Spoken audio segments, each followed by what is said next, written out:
ओम नमो भगवते वासुदेवाय नमः। नमस्कार दोस्तों, आप सभी का मेरे YouTube चैनल मायरा बॉयज़ में हार्दिक स्वागत है। आज की इस वीडियो में हम आपको बृहस्पतिवार व्रत कथा सुनाएंगे। कथा सुनने से पहले आप सभी से मेरा अनुरोध है, कमेंट बॉक्स में जय बृहस्पति देव जरूर लिखें। बोलो विष्णु भगवान की जय, वीर भगवान की जय। भारतवर्ष में एक प्रतापी और दानी राजा राज्य करता था। वह नित्य गरीबों और ब्राह्मणों की सहायता करता था। यह बात उसकी रानी को अच्छी नहीं लगती थी। वह ना ही गरीबों को दान देती, ना ही भगवान का पूजन करती थी और राजा को भी दान देने से मना किया करती थी। एक दिन राजा शिकार खेलने वन को गए हुए थे तो रानी महल में अकेली थी। उसी समय बृहस्पति देव साधु वेश में राजा के महल में भिक्षा के लिए गए और भिक्षा मांगी। रानी ने भिक्षा देने से इनकार किया और कहा, हे साधु महाराज, मैं तो दान पुण्य से तंग आ गई हूँ। मेरा पति सारा धन लुटाते रहते हैं। मेरी इच्छा है कि हमारा धन नष्ट हो जाए और फिर न रहेगा बांस, न बजेगी बांसुरी। साधु ने कहा, देवी तुम तो बड़ी विचित्र हो। धन संतान तो सभी चाहते हैं, पुत्र और लक्ष्मी तो पापी के घर भी होनी चाहिए। यदि तुम्हारे पास अधिक धन है तो भूखों को भोजन दो, प्यासों के लिए प्याऊ बनवाओ, मुसाफिरों के लिए धर्मशालाएं खुलवाओ। जो निर्धन अपनी कुंवारी कन्याओं का विवाह नहीं कर सकते, उनका विवाह करा दो। ऐसे और कई काम हैं जिनके करने से तुम्हारा यश लोक परलोक में फैलेगा। परंतु रानी पर उपदेश का कोई प्रभाव न पड़ा। वह बोली, महाराज आप मुझे कुछ न समझाएं। मैं ऐसा धन नहीं चाहती जो हर जगह बांटती फिरूं। साधु ने उत्तर दिया, यदि तुम्हारी ऐसी इच्छा है तो तथास्तु। तुम ऐसा करना कि बृहस्पतिवार को घर लीपकर पीली मिट्टी से अपना सिर धोकर स्नान करना, भट्टी चढ़ाकर कपड़े धोना। ऐसा करने से तुम्हारा सारा धन नष्ट हो जाएगा। इतना कहकर वह साधु महाराज वहाँ से अलोप हो गए। साधु के अनुसार कई बातों को पूरा करते हुए रानी को केवल 3 बृहस्पतिवार ही बीते थे कि उसकी समस्त धन संपत्ति नष्ट हो गई। भोजन के लिए राजा का परिवार तरसने लगा। तब एक दिन राजा ने रानी से बोला कि हे रानी, तुम यहीं रहो, मैं दूसरे देश को जाता हूँ, क्योंकि यहाँ पर सभी लोग मुझे जानते हैं, इसलिए मैं कोई छोटा कार्य नहीं कर सकता। ऐसा कहकर राजा परदेश चला गया। वहाँ वह जंगल से लकड़ी काट कर लाता और शहर में बेचता। इस तरह वह अपना जीवन व्यतीत करने लगा। इधर राजा के परदेश जाते ही रानी और दासी दुखी रहने लगी। एक बार जब रानी और दासी को 7 दिन तक बिना भोजन के रहना पड़ा तो रानी ने अपनी दासी से कहा, हे दासी, पास ही के नगर में मेरी बहन रहती है, वह बड़ी धनवान है, तो उसके पास जा और कुछ ले आ ताकि थोड़ी बहुत गुजर बसर हो जाए। दासी रानी की बहन के पास गई। उस दिन गुरुवार था और रानी की बहन उस समय बृहस्पतिवार के व्रत की कथा सुन रही थी। दासी ने रानी की बहन को अपनी रानी का संदेश दे दिया, लेकिन रानी की बड़ी बहन ने कोई उत्तर नहीं दिया। जब दासी को रानी की बहन से कोई उत्तर नहीं मिला तो वह बहुत दुखी हुई और क्रोध भी आया। दासी ने वापस आकर रानी को सारी बात बता दी। सुनकर रानी ने अपने भाग्य को कोसा। उधर रानी की बहन ने सोचा कि मेरी बहन की दासी आई थी, परंतु मैं उससे नहीं बोली, इससे वह बहुत दुखी हुई होगी। कथा सुनकर और पूजन समाप्त करके वह अपनी बहन के घर आई और कहने लगी, हे बहन, मैं बृहस्पतिवार का व्रत कर रही थी। तुम्हारी दासी मेरे घर आई थी, परंतु जब तक कथा होती है तब तक ना तो उठते हैं और ना ही बोलते हैं, इसलिए मैं नहीं बोली। कहो दासी क्यों गई थी?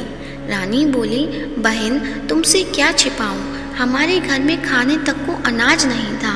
ऐसा कहते कहते रानी की आंखें भर आईं। उसने दासी समेत पिछले 7 दिनों से भूखे रहने तक की बात अपनी बहन को विस्तार पूर्वक सुना दी। रानी की बहन बोली, देखो बहन, भगवान बृहस्पति देव सबकी मनोकामना पूर्ण करते हैं। देखो, शायद तुम्हारे घर में अनाज रखा हो। पहले तो रानी को विश्वास नहीं हुआ, पर बहन के आग्रह करने पर उसने अपनी दासी को अंदर भेजा तो उसे सचमुच अनाज से भरा एक घड़ा मिल गया। यह देखकर दासी को बड़ी हैरानी हुई। दासी रानी से कहने लगी, हे रानी, जब हमको भोजन नहीं मिलता तो हम व्रत ही तो करते हैं, इसलिए क्यों ना इनसे व्रत और कथा की विधि पूछ ली जाए ताकि हम भी व्रत कर सकें। तब रानी ने अपनी बहन से बृहस्पतिवार का व्रत करने के बारे में पूछा। उसकी बहन ने बताया, बृहस्पतिवार के व्रत में चने की दाल और मुनक्का से विष्णु भगवान का केले की जड़ में पूजन करें तथा दीपक जलाएं, व्रत कथा सुने और पीला भोजन ही करें। इससे बृहस्पति देव प्रसन्न होते हैं। व्रत और पूजन विधि बताकर रानी की बहन अपने घर लौट आई। 7 दिन के बाद जब गुरुवार आया तो रानी और दासी ने व्रत रखा। गुड़साल में जाकर चना और गुड़ लेकर आई, फिर उससे केले की जड़ तथा विष्णु भगवान का पूजन किया। अब पीला भोजन कहाँ से आए, इस बात को लेकर दोनों बहुत दुखी थे। क्योंकि उन्होंने व्रत रखा था, इसलिए बृहस्पति देव उनसे प्रसन्न थे। इसलिए वे एक साधारण व्यक्ति का रूप धारण कर 2 थालों में सुंदर पीला भोजन दासी को दे गए।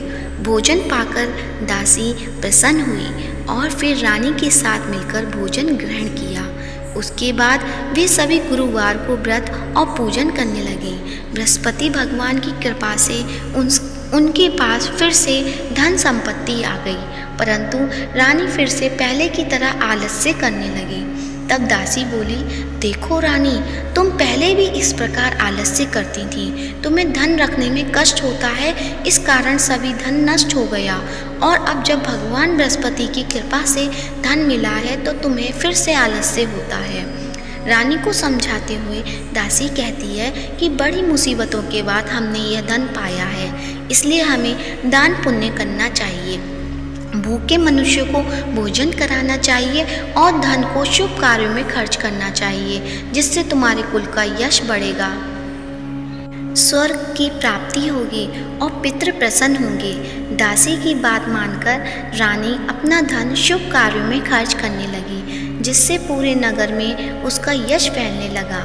बृहस्पतिवार व्रत कथा के बाद श्रद्धा के साथ आरती की जानी चाहिए। इसके बाद प्रसाद बांटकर उसे ग्रहण करना चाहिए। एक दिन राजा दुखी होकर जंगल में एक पेड़ के नीचे आसन जमाकर बैठ गया। वह अपनी दशा को याद करके व्याकुल होने लगा। बृहस्पतिवार का दिन था।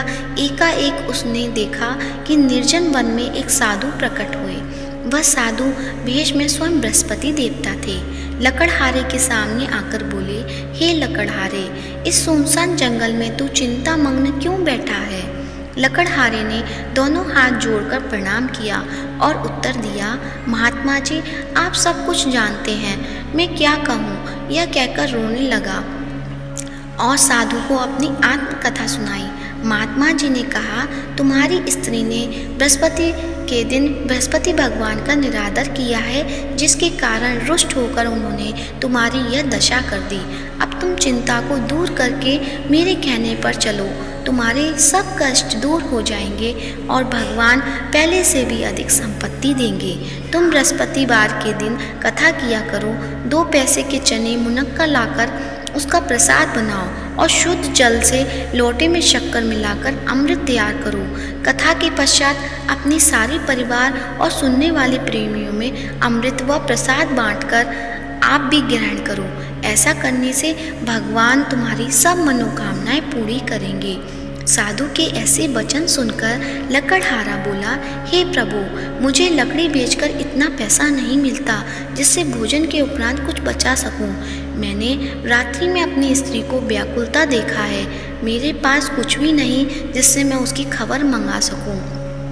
साधु ने कहा, हे लकड़हारे, तुम किसी बात की चिंता मत करो। बृहस्पति के दिन तुम रोजाना की तरह लकड़ियां लेकर शहर को जाओ। तुमको रोज से दुगना धन प्राप्त होगा, जिससे तुम भली भांति भोजन कर लोगे तथा बृहस्पति देव की पूजा का सामान भी आ जाएगा। इतना कहकर साधु अंतर ध्यान हो गए। धीरे धीरे समय बीतता होने पर भी फिर वही बृहस्पतिवार का दिन आया। लकड़हारा जंगल से लकड़ी काटकर किसी शहर में बेचने गया। उसे उस दिन और दिन से भी अधिक पैसा मिला। राजा ने चना गुड़ आदि लाकर गुरुवार का व्रत किया। उस दिन से उसके सभी क्लेश दूर हुए। परंतु जब दोबारा गुरुवार का दिन आया तो बृहस्पतिवार का व्रत करना भूल गया। इस कारण बृहस्पति भगवान नाराज हो गए। उस दिन उस नगर के राजा ने विशाल यज्ञ का आयोजन किया तथा शहर में यह घोषणा करा दी कि कोई भी मनुष्य अपने घर में भोजन न बनावे, न आग जलावे। समस्त जनता मेरे यहाँ भोजन करने आवे। इस आज्ञा को जो न मानेगा उसे फांसी की सजा दी जाएगी। इस तरह की घोषणा संपूर्ण नगर में करवा दी। राजा की आज्ञा अनुसार शहर के सभी लोग भोजन करने गए, लेकिन लकड़हारा कुछ देर से पहुंचा।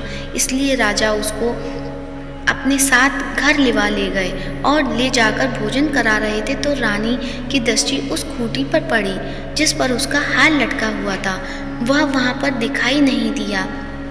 रानी ने निश्चय किया कि मेरा हार इस मनुष्य ने चुरा लिया है। उसी समय सिपाहियों को बुलाकर उसको कारागार में डलवा दिया। जब लकड़हारा कारागार में पड़ गया और बहुत दुखी होकर विचार करने लगा कि न जाने कौन से पूर्व जन्म के कर्म से मुझे यह दुख प्राप्त हुआ है, और उसी साधु को याद करने लगा जो कि जंगल में मिला था। उसी समय तत्काल बृहस्पति देव साधु के रूप में प्रकट हुए और उसकी दशा को देखकर कहने लगे, अरे मूर्ख, तूने बृहस्पति देव की कथा नहीं करी, इस कारण मुझे दुख प्राप्त हुआ है। अब चिंता मत कर। बृहस्पतिवार के दिन कारागार के दरवाजे पर 4 पैसे पड़े मिलेंगे। उससे तू बृहस्पति देव की पूजा करना तो सभी कष्ट दूर हो जाएंगे। बृहस्पति के दिन उसे 4 पैसे मिले। लकड़हारे ने कथा कही। उसी रात्रि को बृहस्पति देव ने उस नगर के राजा को स्वप्न में कहा, हे राजा, तुमने जिस आदमी को कारागार में बंद कर दिया गया है वह निर्दोष है, वह राजा है, उसे छोड़ देना। रानी का हार उसी खूंटी पर लटका है। अगर तू ऐसा नहीं करेगा तो मैं तेरे राज्य को नष्ट कर दूंगा। इस तरह रात्रि के स्वप्न को देखकर राजा प्रातःकाल उठा और खूंटी पर हार देखकर लकड़हारे को बुलाकर क्षमा मांगी और लकड़हारे को योग्य सुंदर वस्त्र आभूषण देकर विदा कर दिया। बृहस्पति देव की आज्ञा अनुसार लकड़हारा अपने नगर को चल दिया। राजा जब अपने नगर के निकट पहुंचा तो उसे बड़ा आश्चर्य हुआ। नगर में पहले से भी अधिक बाग, तालाब, कुएं, बहुत सी धर्मशाला, मंदिर आदि बन गई हैं। राजा ने पूछा, यह किसका बाग और धर्मशाला है? तब नगर के सब लोग कहने लगे, यह सब रानी और दासी का है। उन्हें आश्चर्य हुआ और गुस्सा भी आया। जब रानी ने यह खबर सुनी कि राजा आ रहे हैं तो उन्होंने बांदी से कहा कि हे दासी, देख, राजा हमको कितनी बुरी हालत में छोड़ गए थे। हमारी ऐसी हालत देखकर वह लौट ना जाए, इसलिए तू दरवाजे पर खड़ी हो जा। आज्ञानुसार दासी दरवाजे पर खड़ी हो गई। राजा आए, उन्हें अपने साथ लेवा लाई। तब राजा ने क्रोध करके अपनी रानी से पूछा कि यह धन कैसे प्राप्त हुआ है। तब उन्होंने कहा, हमें यह सब धन बृहस्पति देव की इस व्रत कथा से प्राप्त हुआ है। राजा ने निश्चय किया कि 7 रोज बाद तो सभी बृहस्पति देव का पूजन करते हैं, परंतु मैं प्रतिदिन दिन में 3 बार कहानी तथा रोज व्रत किया करूँगा।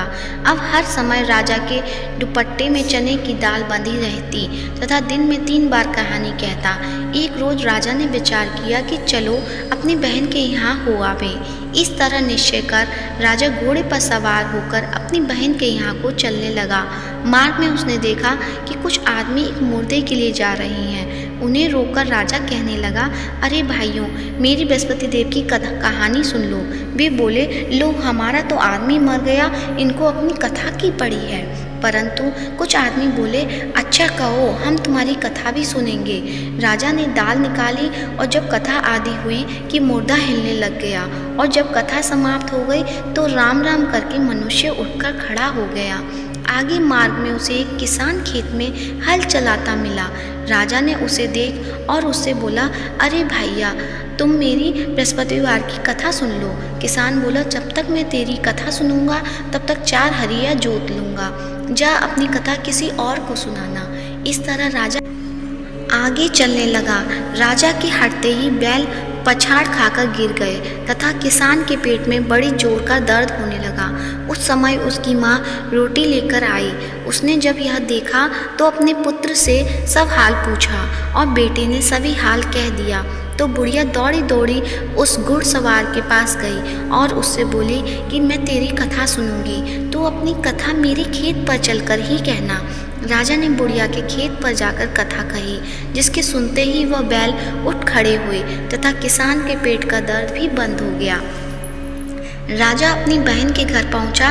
बहन ने भाई की खूब मेहमानी की। दूसरे रोज प्रातःकाल राजा जगा तो वह देखने लगा कि सब लोग भोजन कर रहे हैं। राजा ने अपनी बहन से कहा, ऐसा कोई मनुष्य है जिसने भोजन नहीं किया हो? मेरी बृहस्पतिवार की कथा सुन ले। बहन बोली, हे भैया, यह देश ऐसा ही है कि पहले यहाँ लोग भोजन करते हैं, बाद में अन्य काम करते हैं। अगर कोई पड़ोस में हो तो देख आऊं। वह ऐसा कहकर देखने चली गई, परंतु उसे कोई भी ऐसा व्यक्ति नहीं मिला जिसने भोजन ना किया हो। अतः वह एक कुम्हार के घर गई जिसका लड़का बीमार था। उसे मालूम हुआ कि उसके यहाँ 3 रोज से किसी ने भोजन नहीं किया है। रानी ने अपने भाई की कथा सुनने के लिए कुम्हार से कहा। वह तैयार हो गया। राजा ने जाकर बृहस्पतिवार की कथा कही, जिसको सुनकर उसका लड़का ठीक हो गया। अब तो राजा की प्रशंसा होने लगी। एक रोज राजा ने अपनी बहन से कहा कि हे बहन, हम अपने घर जाएंगे, तुम भी तैयार हो जाओ। राजा की बहन ने अपनी सास से कहा। सास ने कहा, हाँ चली जा, परंतु अपने लड़के को मत ले जाना, तेरे भाई की कोई औलाद नहीं है। बहन ने अपने भैया से कहा, हे भैया, मैं तो चलूँगी पर बालक नहीं जाएगा। राजा बोला, जब कोई बालक नहीं चलेगा तब तुम ही क्या करोगी? बड़े दुख मन से राजा अपने नगर को लौट आया। राजा ने अपनी रानी से कहा, हम निर्वंशी हैं, हमारा मुंह देखने का धर्म नहीं है और कुछ भोजन आदि नहीं किया। रानी बोली, हे प्रभु, बृहस्पति देव ने हमें सब कुछ दिया है, वह हमें औलाद अवश्य देंगे। उसी रात बृहस्पति देव ने राजा से स्वप्न में कहा, हे राजा, उठ, सभी सोच त्याग दे, तेरी रानी गर्भ से है। राजा की यह बात सुनकर बड़ी खुशी हुई। 9वें महीने में उसके गर्भ से एक सुंदर पुत्र पैदा हुआ। तब राजा बोला, हे रानी, स्त्री बिना भोजन के रह सकती है पर बिना कहे नहीं रह सकती। जब मेरी बहन आवे तुम उससे कुछ कहना मत। रानी ने सुनकर हाँ कर दिया। जब राजा की बहन ने यह शुभ समाचार सुना तो वह खुश हुई तथा बधाई लेकर अपने भाई के यहाँ आई।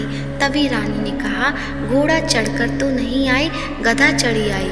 राजा की बहन बोली, भाभी, मैं इस प्रकार न कहती तो तुम्हें औलाद कैसे मिलती? बृहस्पति देव ऐसे ही हैं, जैसे जिसके मन में कामना है सभी को पूर्ण करते हैं। जो सद्भावना पूर्वक बृहस्पतिवार का व्रत करता है और कथा पढ़ता है अथवा सुनता है, दूसरों को सुनाता है, बृहस्पति देव उसकी सभी मनोकामना पूर्ण करते हैं। भगवान बृहस्पति देव उसकी सदैव रक्षा करते हैं। संसार में जो मनुष्य सद्भावना पूर्वक से भगवान जी का पूजन व्रत सच्चे हृदय से करते हैं, उनकी सभी मनोकामनाएं पूर्ण करते हैं। जो सच्ची भावना से रानी और राजा ने उनकी कथा का गुणगान किया तो उनकी सभी इच्छाएं बृहस्पति देव जी ने पूर्ण की थी। इसलिए पूर्ण कथा सुनने के बाद प्रसाद लेकर जाना चाहिए।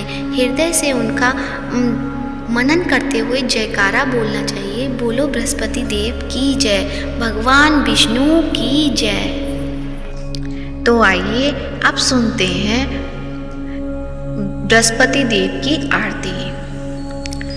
ओम जय बृहस्पति देवा, स्वामी जय बृहस्पति देवा। छिन छिन भोग लगाऊं, कदली फल मेवा। ओम जय बृहस्पति देवा, ओम जय बृहस्पति देवा।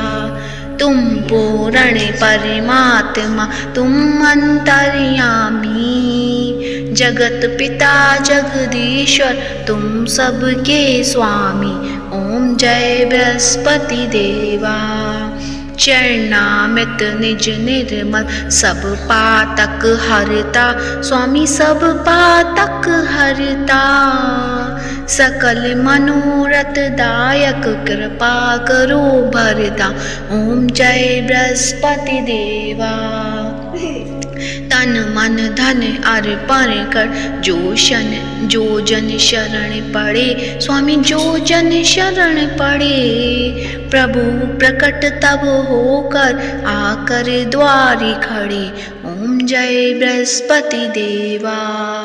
दीन दयाल दयानिधि भक्तन हितकारी, पाप दोष सब हरता भव बंधन हारी, ओम जय बृहस्पति देवा। सकल मनोरथ दाय सब संशय हारो, स्वामी सब संशय हारो। विषय विकार मिटाओ संतन सुखकारी, ओम जय बृहस्पति देवा।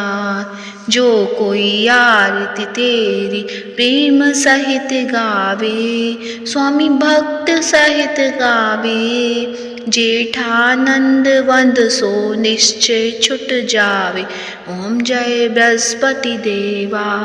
स्वामी जय बृहस्पति देवा, स्वामी जय बृहस्पति देवा। सब बोलो विष्णु भगवान की जय हो। प्रेम से बोलो बृहस्पति देव भगवान की जय हो। यदि आज की वीडियो पसंद आई हो तो वीडियो को लाइक करें, शेयर करें, कमेंट करें और कमेंट बॉक्स में विष्णु भगवान की जय हो या जगत के पालनहार की जय हो अवश्य लिखें। और साथ ही मायरा बॉयज़ चैनल को सब्सक्राइब करें और हमारे